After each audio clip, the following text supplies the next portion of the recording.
Hello students, भारतीय अर्थशास्त्र में अपन आज नया टॉपिक शुरू करने जा रहे हैं। अगर आपने पिछले टॉपिक नहीं पढ़े हैं तो वो ज़रूर जाके पढ़ लें, मैंने सारी क्लासें अपलोड कर रखी है। आज अपन पढ़ेंगे मांग व पूर्ति की अवधारणा। अर्थशास्त्र में दो क्षेत्र होते हैं, एक तो होता है व्यष्टि अर्थशास्त्र का और दूसरा होता है समष्टि अर्थशास्त्र का। व्यष्टि अर्थशास्त्र में उपभोक्ता का व्यवहार व उपभोक्ता का उपभोग सिद्धांत, दूसरा होता है कीमत सिद्धांत और तीसरा होता है कल्याणमूलक अर्थशास्त्र। अपन बात करेंगे उपभोक्ता के व्यवहार का। आर्थिक दृष्टिकोण से तीन कारक शाश्वत सत्य है कि हमारी आवश्यकताएं अनंत होती हैं। अनंत आवश्यकताओं को पूरा करने के लिए आय रूपी संसाधन सीमित और वैकल्पिक है।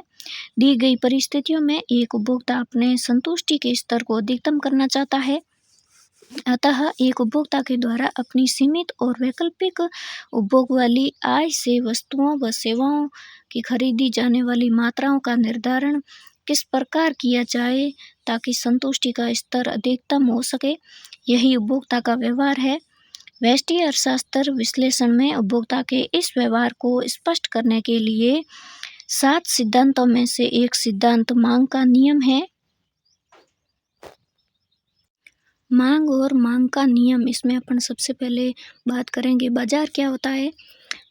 वह संपूर्ण क्षेत्र जिसके मध्य किसी वस्तु को क्रय विक्रय करने हेतु दो पक्षों के मध्य संपर्क स्थापित होता है, उसे बाजार कहते हैं। बाजार के दो पक्ष क्रेता और विक्रेता होते हैं और दोनों का लक्ष्य ही दी गई परिस्थितियों में अपने संतुष्टि के स्तर को अधिकतम करना होता है और बाजार के अंतर्गत उपभोक्ता के व्यवहार का अध्ययन मांग के नियम के द्वारा और उत्पादक के व्यवहार का अध्ययन पूर्ति के नियम के द्वारा किया जाता है। मांग, व्यवहारिक जीवन में हम मांग व आवश्यकता को एक ही अर्थ में प्रयुक्त करते हैं, लेकिन इन दोनों में पर्याप्त अंतर है।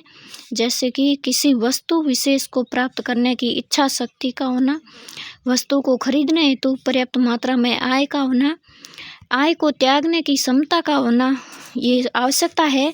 अगर आवश्यकता के अंदर हम निश्चित समय बिंदु और निश्चित कीमत जोड़ देंगे तो ये सारी हो जाएगी मांग की अवधारणाएं। प्रोफेसर पेंसन के अनुसार मांग एक प्रभावपूर्ण इच्छा शक्ति है।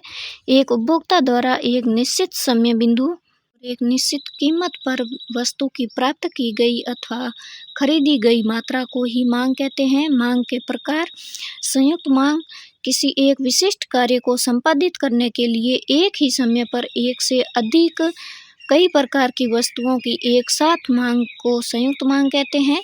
उदाहरण के लिए अध्ययन हेतु एक साथ टेबल, कुर्सी, पेन, रफ कॉपी, बुक आदि की मांग संयुक्त मांग है। दूसरी होती है सामूहिक मांग, जब किसी एक विशिष्ट वस्तु के एक साथ कई उपयोग किए जा सकते हों तो उस वस्तु की मांग सामूहिक मांग कहलाती है, जैसे दूध का उपयोग। अगली है व्युत्पन्न या फिर अप्रत्यक्ष मांग, सार्वजनिक रूप से उत्पत्ति के साधनों जिसमें भूमि, श्रम, पूंजी, साहस और संगठन आते हैं की मांग को ही व्युत्पन्न अथवा अप्रत्यक्ष मांग कहते हैं। आगे अपन बात करेंगे मांग को प्रभावित करने वाले कारक। किसी वस्तु की मांग को प्रभावित करने वाले कई कारक होते हैं, जैसे वस्तु की कीमत, अन्य वस्तुओं की कीमतें, उपभोक्ता की आय, मौसम, पसंद और रुचि, स्वभाव, स्थान और अंतर्राष्ट्रीय परिस्थितियां आदि होती है।